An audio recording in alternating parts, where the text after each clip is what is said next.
Hello guys and welcome back to our countdown to Christmas. Today is the 15th of December, just 10 days to go before Christmas Day. And we've got another video for you of course. Now yesterday we were doing the Annihilation Legion going up against Cult of the Cryptex. If you've missed that one, find that in the playlist or the top right of your screen now. Now as for today's video, we've got something else. We've got two Annihilation Barges going up against the Tesseract Ark. Now admittedly, I could have probably put the Tesseract Ark in with the Canoptic Doomstalker and the Doomsday Ark video, but I want to try and get as many units in this series as possible, so it's going to be the Tesseract Ark versus two Annihilation Barges.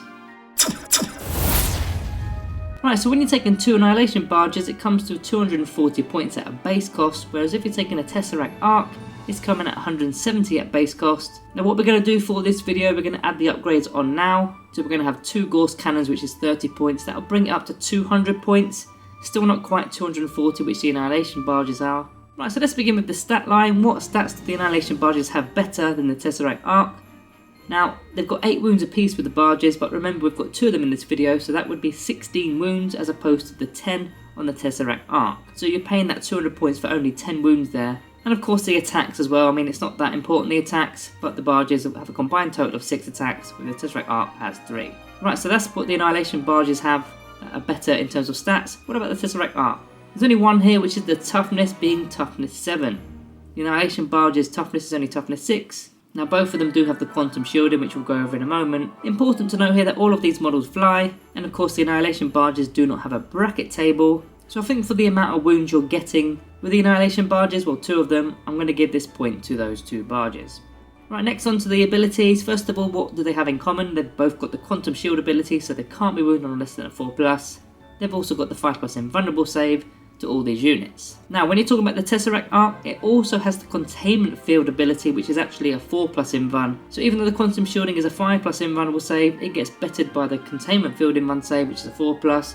That's something that the Annihilation Barges do not have. However, you can use the Stratagem Quantum Deflection for 1 command point to get that 5+ invulnerable save down to a 4+.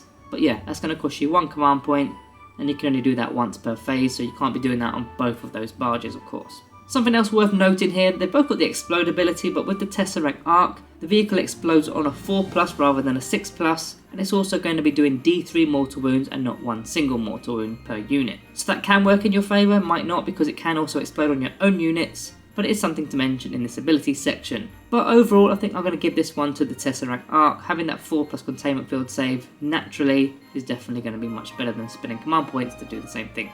Next one to synergy. Firstly, the common synergy. What do they both have in common? They're both core, so My Will Be Done, for example, will work on both of these units for a +1 to their hit rolls. They can use, say, a Triarch Stalker to be able to reroll hit rolls over 1 with the targeting relay. Both can be repaired by a Canoptic Spider because they're vehicles, or even a Technomancer because they'll be in the same dynasty code as the Technomancer. Now that's what they've got in common. So what's unique to these units? First of all, the Tesseract Ark, using the Stellar Alignment Protocol Stratagem, which will cost you 1 command point, and you'll always be using your top bracket or your top damage profile if you like throughout this phase when using this stratagem. Now of course the Annihilation Barges won't even need this because they can't be bracketed, but that is something unique I guess to the Tesseract Ark. But there's nothing else really that's unique. I mean, maybe the Malevolent Arcing stratagem if you're taking the Tesla weapons on the Annihilation Barges, but you do have the option of the Tesla weapons on the Tesseract Ark anyway. I know for this example in this video we're using the Gauss Cannons, but yeah, if you wanted to take the Tesla options, you can do that as well.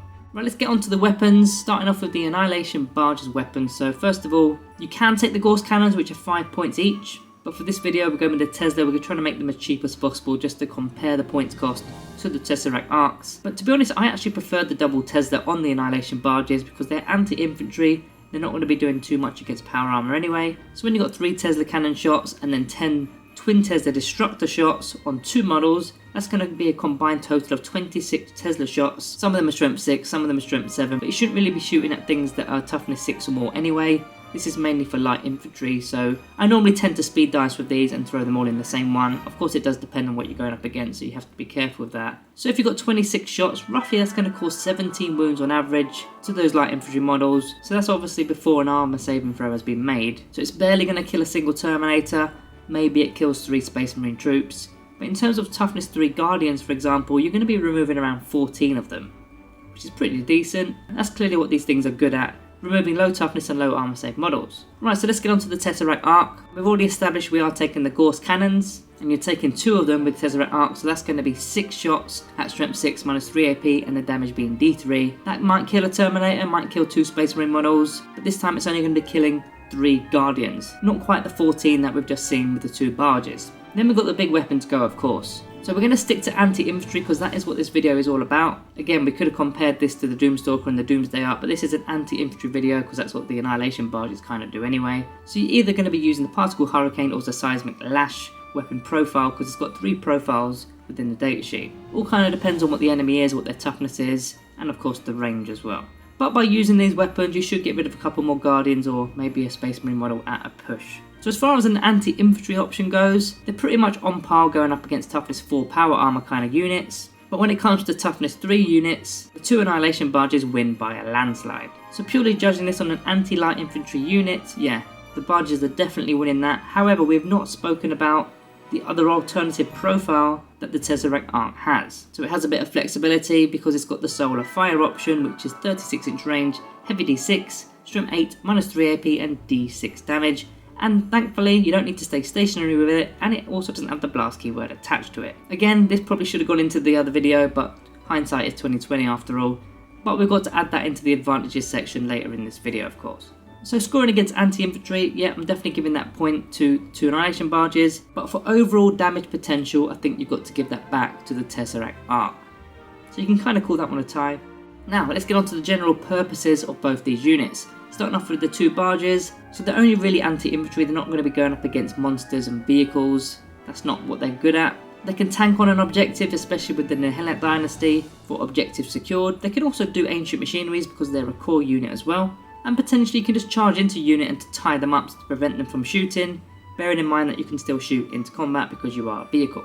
As for the Tesseract Ark, well, it's a multi-use model, especially at range because of the flexible weapon profile, which you don't have to select pre-game, you do it within the game, but of course you are paying premium for that actual weapon. The Arks can also do ancient machineries and hold on to objectives because they're slightly more resilient with that 4+ invulnerable save, and not having that blast keyword attached to their weapons, yeah, it means you can fire into combat without a problem.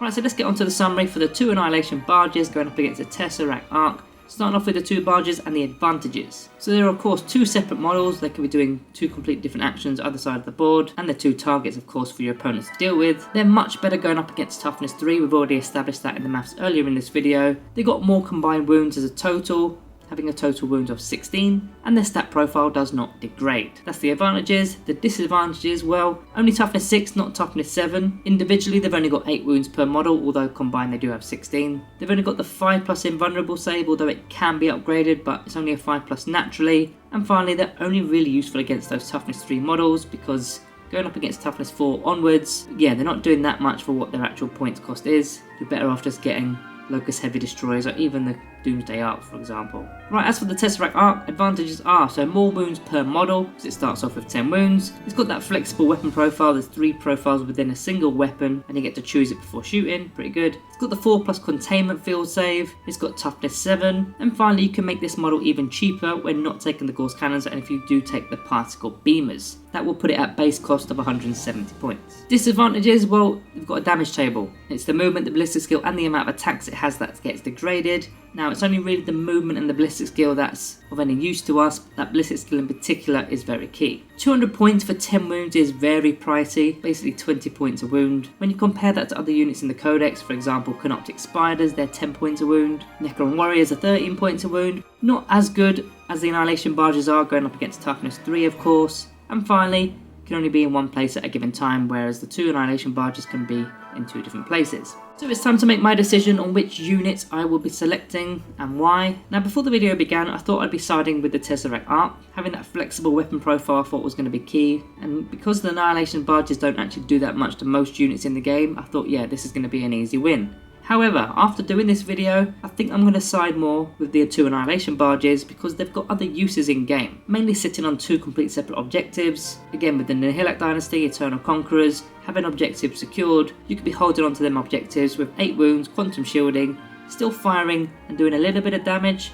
You might get lucky to get your points back, but yeah, you're tanking a lot of shots, whereas the Tesseract Ark, yeah, it's going to do some work, but it's only got 10 wounds, and that I think is a bit of a problem for me. Right, so guys, that is my selection today. You have to let me know what yours is in the comments down below. Also remember to subscribe to the channel and like the video. to be in with a chance of getting this from our giveaway.